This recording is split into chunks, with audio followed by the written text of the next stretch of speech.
Hello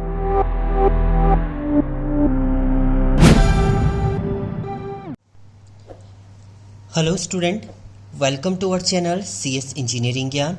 आज के tutorial में हम लोग इंट्रोडक्शन देखेंगे RDBMS का। What is RDBMS? RDBMS mainly deal करता है आपका रिलेशनल डेटाबेस मैनेजमेंट सिस्टम से। डेटाबेस मैनेजमेंट सिस्टम हम पढ़ चुके हैं कि डेटा का एक बेस बनाना, फिर उससे मैनेज करना है और उसका एक सिस्टम क्रिएट करना, उन डिफरेंट डेटाबेसेस के बीच में एक रिलेशन क्रिएट करने का काम करता है आपका RDBMS। सो RDBMS सिंपल आपका stand for relational database management system होता है। इस RDBMS में डॉक्टर EF कोड ने 12 रूल दिए थे। वो 12 के 12 रूल जो होते हैं आपके यूज़ होते हैं कि डेटा इंटीग्रिटी है आपका, डेटा में जो भी आप डेटा स्टोर करेंगे वो आपका एक प्रॉपर वे में होना चाहिए, डेटा एटॉमिक फॉर्मेट में होना चाहिए। सो वो सारे रूल को जो है RDBMS आपका फॉलो करता है। सो DBMS का जो आजकल जो भी हमारे एडवांस जो भी डेटाबेसेस चलते हैं वो सारे RDBMS पे ही काम करते हैं। SQL है आपका, PL/SQL है आपका, कोई सा भी डेटाबेस है वो सारा आपका RDBMS पे ही काम करता है क्योंकि वहाँ पर आप यूज़ करते हैं रिलेशनल डेटाबेस। तो इसमें अभी हम लोग इसका प्रॉपर एग्जांपल देखेंगे। पहले हम इसके कुछ पॉइंट देख लेते हैं क्योंकि आपको अगर पेपर में लिखना हो तो पॉइंट इंपॉर्टेंट होते हैं। सो पहला पॉइंट तो यही है कि stand for RDBMS। Second point आप ये लिख सकते हैं कि ये EF कोड के सारे रूल्स को फॉलो करता है। नेक्स्ट पॉइंट है RDBMS store data in the form of relation. जो भी आपका डेटा स्टोर होता है वो एक रिलेशनल टेबल की फॉर्म में जो होता है वो स्टोर होगा, टेबल फॉर्मेट में होगा एंड इसमें आपके रो एंड कॉलम फॉर्मेट होगी। उसके अलावा अभी आप इस पूरी टेबल को हम लोग बहुत सारे पार्ट्स में डिवाइड करते हैं, वो हम लोग आगे देखने वाले हैं। An important feature of relational system is that single database can be separate across several tables. Means एक सिंगल डेटाबेस को आप बहुत सारे सब टेबल के साथ कम्युनिकेट करा सकते हैं। सिंपल ये है, ऑल मॉडर्न जो भी डेटाबेसेस होते हैं आपके वो इसी पे काम करते हैं आपके RDBMS में। जैसे आपका SQL है, MySQL है, Oracle है, ये सारे आपके किस पे काम करते हैं? RDBMS पे काम करते हैं। Relational database is a most commonly use database and जो आपका रिलेशनल डेटाबेस होता है वो एक इंपॉर्टेंट है क्योंकि इसमें आपकी प्राइमरी की होती है। जो भी डेटा आप स्टोर करेंगे प्राइमरी की से स्टोर करेंगे, एक्सेस करना है आपको प्राइमरी की से करेंगे। ये यूनिक बनाता है आपका डेटा, डुप्लीकेसी नहीं होती है, डेटा इजीली आप फाइंड आउट कर सकते हैं। वो सारी कंडीशन को मेंटेन करने के लिए आपके पास इसमें प्राइमरी की हम लोग यूज करते हैं। Due to collection of organized set of tables, data can be accessed easily। एक ऑर्गेनाइज वे में होता है तो इसमें डेटा को एक्सेस करना जो होता है ईजी होता है क्योंकि हम लोग प्राइमरी की यूज करें, उस प्राइमरी की से आप डायरेक्टली डेटा को ईजी वे में एक्सेस कर सकते हैं।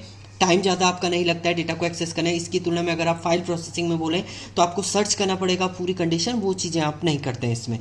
Everything in a relation database store in form of a relation. जो भी आपका स्टोर होता है वो एक रिलेशन फॉर्मेट में स्टोर होता है।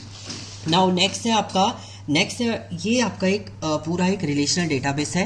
देखिए एक टेबल स्ट्रक्चर होता है इसमें। अब इस टेबल में ये बहुत सारे पार्ट्स में डिवाइडेड होता है। जो भी आपके कॉलम के नेम होते हैं इनको कॉलम भी बोला जाता है, फील्ड भी बोला जाता है एंड एट्रीब्यूट भी हम लोग बोलते हैं। इनको सभी को क्या बोलते हैं? कॉलम का नेम कॉलम बोल सकते हैं, फील्ड बोल सकते हैं, एट्रीब्यूट बोल सकते हैं। अभी एट्रीब्यूट भी आपके बहुत टाइप के होते हैं, वो भी हम लोग आगे देखेंगे। इसके अलावा हमने यहाँ पर एम्प्लॉय आईडी को एक प्राइमरी की बना दिया। प्राइमरी का मीनिंग होता है ये हमेशा यूनिक रहेंगे। E1 E2 E3 E4 आपका E1 रिपीट नहीं होगा। अगर रिपीट करेंगे तो ये एरर दे देगा जब आप स्टोर करेंगे डेटा डेटाबेस में। इसके बाद होता है इसमें एक पूरे जो कॉलम की वैल्यू होती है, एक पूरे कॉलम की वैल्यू होती है, उसको बोलते हैं डोमेन। तो ये जो डोमेन है वो है एम्प्लॉय आईडी डोमेन। ऐसे ये आपका एक डोमेन हो जाएगा, इससे बोलेंगे ई-नेम डोमेन। ये आपका एक डोमेन हो जाएगा, इससे पोस्ट डोमेन बोल जाएंगे। और ये एक डोमेन हो जाएगा जिसे आप क्या करेंगे? Salary domain. इंडिविजुअल एलिमेंट को एज अ एंटिटी भी बोलते हैं और डेटा वैल्यू भी बोला जाता है आपका। इंडिविजुअल जैसे फैकल्टी एक एंटिटी है, मैनेजर एक एंटिटी है, क्लास एक एंटिटी है, 12,000 एक एंटिटी है। तो ये सब क्या है? एंटिटी है, इनको डेटा वैल्यू भी बोलते हैं।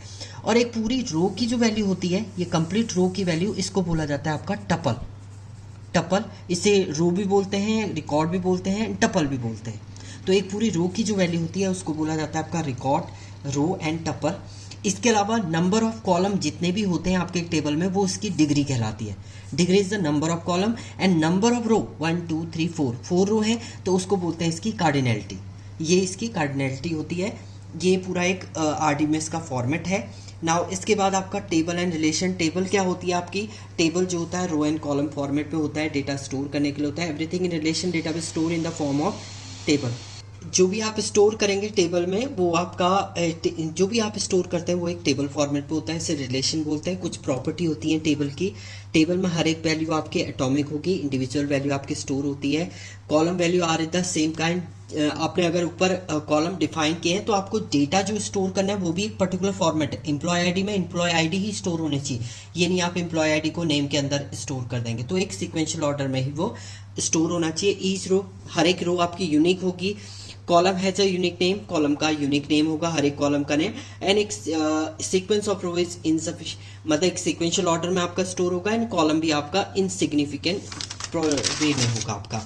इसके बाद आता है रो ऑफ रिकॉर्ड, एक पूरी जो एक्चुअल वैल्यू होती है एक पूरे रिकॉर्ड की, उसे बोलते हैं आपका रो। और टपल भी हम लोग इसको बोलते हैं। Row contain the specific information of each entity की जो इंफॉर्मेशन होती है उसे आपका रो बोलते हैं। हॉरिजॉन्टल रिप्रेजेंटेशन होता है, इसके भी कुछ रूल होते हैं। प्रॉपर्टीज ऑफ रो की बात करें तो सबसे पहला प्रॉपर्टी ये होती है कि जितने भी टपल वैल्यू होगी वो आइडेंटिकल होंगे, रिपीट नहीं करेगा, रिपीटेशन प्रॉब्लम हो जाएगी तो डेटा आपका प्रॉपर वे में स्टोर नहीं होगा। क्योंकि आप प्राइमरी की से वर्क करते हैं, यूनिक होना चाहिए, आप प्राइमरी की यूनिक होनी चाहिए और वैल्यू आपकी रिपीट हो सकती है, वो कंडीशन हो सकती है। Tuple of relation have the same format and same number of entity, इसमें ये सेम फॉर्मेट में होगा और सेम एंटिटीज में आपकी स्टोर होगी, ऑर्डर भी इसका सेम होगा। इसके बाद आता है कॉलम एट्रीब्यूट एंड फील्ड, जिसे हम लोग बोलते हैं, या कॉलम के जो नेम होते हैं आपका नेम, रोल नंबर, ब्रांच, उन्हें आपका बोलते हैं attribute and field. Column is a vertical entity and the table which contain all the information associated with specific field of a table. Table के अंदर स्पेसिफिक फील्ड को डिफाइन करने के लिए हम लोग कॉलम का यूज करते हैं। इसकी प्रॉपर्टी क्या है, एक attribute relation must have a name, हर एक एट्रीब्यूट का एक नेम होगा। इसमें आपके एट्रीब्यूट की अगर आपने प्राइमरी की नहीं बना रखी तो नल वैल्यू आप एंटर कर सकते हैं इसमें। एंड ऑटोमेटिकली आपका इंसर्ट, कुछ वैल्यू आपकी ऑटोमेटिकली इंसर्ट भी हो सकते हैं।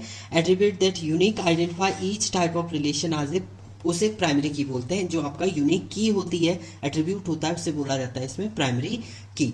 इसके बाद आता है डेटा आइटम एंड सेल।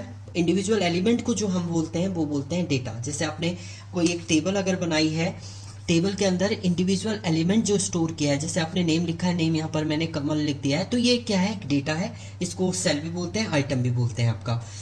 इसके बाद आता है डिग्री। डिग्री होते हैं आपके टोटल नंबर ऑफ जितने भी कॉलम होंगे टेबल में, वो आपकी डिग्री होगी।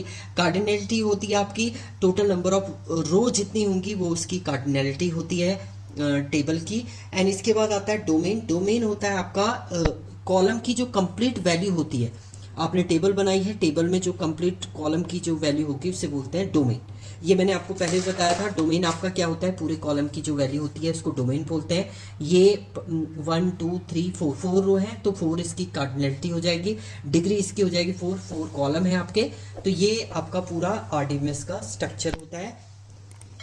Thank you student.